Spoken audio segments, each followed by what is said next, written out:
G'day everyone, welcome back to the Perkins Engineering YouTube channel. Thanks for joining us for another episode. This episode we're going to keep our series alive, looking at the various cars. You see behind me the VY Commodore, VF Commodore in the background, and the VP Commodore here. This episode I want to have a good look at the front spoilers. We've touched on how they're a purpose-built race car part. So let's jump in and have a look. I'll pull this one off the car and show you a bit more about it.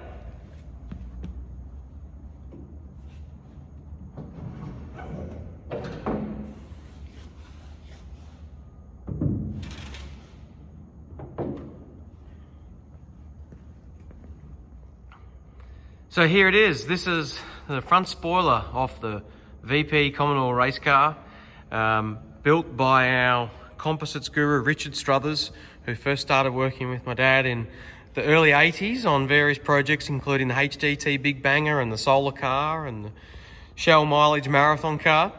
So carbon Kevlar construction based off the road car profiling and design, if you like, but with a lot of race car input from performance, strength, and mounting points of view. So let's have a look at inside this bar. It's really nice handiwork from Richard, and straight away you'll notice some of our mounting systems. So we still utilize the road car crash bar, which is modified for weight, so we take a lot of weight out of it. As you can see, those big holes, but we use the 4 location dowels in here, which are bonded into the construction of the bar, and that locates or spigots the bar, if you like. And then we use our lower mounts here, which mount onto some dowels that hang off just in front of the roll bar and pick up off the factory roll bar mount. So that locates the spoiler, and you'll see this is where the radiator air comes in, and also the oil cooler air can be taken from the bottom section, but typically from the front as well and incorporated into the radiator duct. And then these are the brake duct sections on either side. And you'll see a little cut there for our tow hook. So that's the inside of the bar. It's a very, very nice bit of kit. And it weighs around 10 kilos, 10 to 12 kilos. You'll see the under tray there. A beautiful bit of kit, and this has been remanufactured for us in 1993 specifications, purpose built for our restorations.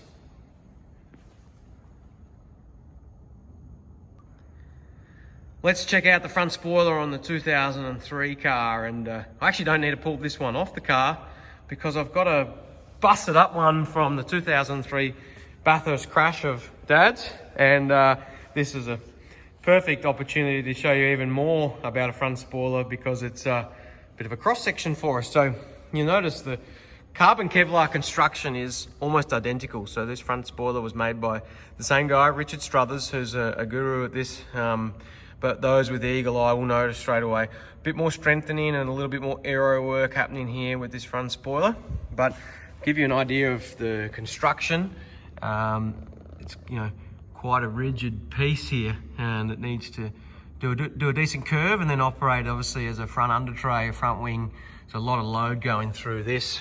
We still use the same mounts, if you like, which have been cut off this and reused, but they mount to the cross member through a couple of spigots that mount through there, and then the side mounting bolts here on either side just mount through to the crash bar. I didn't touch on that on the 93 car, but the 93 car mounts through side bolts through here and into a mount that holds there's a bracket sits through here, a spacer, and the front bumper bar bolts up to there. But back on the 2003 one, you can see it still uses obviously that road car grille. So that needs to get factored into the mold when you make the mold, along with the headlight detail here. But the brake ducts on this car sort of form in the same opening as the center radiator air induction section. You notice the brake ducts are kind of very separate on this one. On this one they come in through here.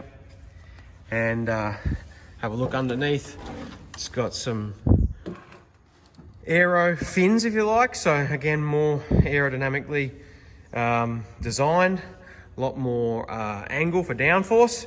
but also a lot more strength work through there. Kevlar reinforcements where it scrapes, and you can see some of the wear and tear of that under tray. So it's flat to this point and then angles up and creates the downforce. So that's the 2003 front bumper bar. Let's have a good look at the 2015 HRT one.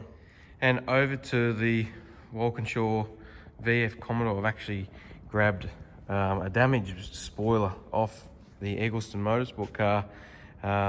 Just, you know, underneath the spoiler mounting, so a little bit of confidentiality. So out of respect to Walkinshaws, I'll leave that one on the car and show you another VF spoiler here. This is the damaged one from Townsville, which will be for sale soon. But in the meantime, I thought I'd show you underneath this one. It's a carbon fiber construction, and you can see they use a particular treatment here to strengthen up the bar when it touches the curbs and the ground. Very similar design to the other two, the way that the aerodynamics work as the fins there, and also the construction. The mounting points are a little bit more sturdy. I'll flip it over. And you'll see they have proper mounting dowels in there, some strengthening tabs along here to strengthen the under tray to the sides of the bar. Brake ducts standard compared to the other cars. And they have a mounting system here that mounts to the cross member, which has been removed, but that's a VF front spoiler. The headlights mount inside these now on these cars as opposed to mounting to the chassis. We've removed them, and you can see this is a little worse for wear, but it still uses a VF factory grille. And the weight is written inside, 16 kilos, 16.8 with the headlights attached as well. So that's a VF front spoiler. Well, there you have it. That's the 3 different front bumper bars on the cars we have in the workshop. The 1993 car certainly was ahead of its time. The construction and the design of that is effectively what we see today, albeit in evolution and the current body stylings and things. But that carbon Kevlar construction that was first brought in for our cars in 1993 with the VP model has certainly seen the test of time. And those front bumper bars, well, they see a lot of work on the racetrack. They're the ones that hit other cars, hit the ground, see all the stone chips and all the damage. So they form an integral part of the race car, and I'm really glad we could show you the 3 different types. So thanks again for joining us here on Perkins Engineering YouTube channel. Please chuck us a like and subscribe to our page. Also jump on our website, perkinsengineering.com.au. You see all our merchandise for sale there. But most of all, thanks for the support, and we look forward to bringing you some more videos soon.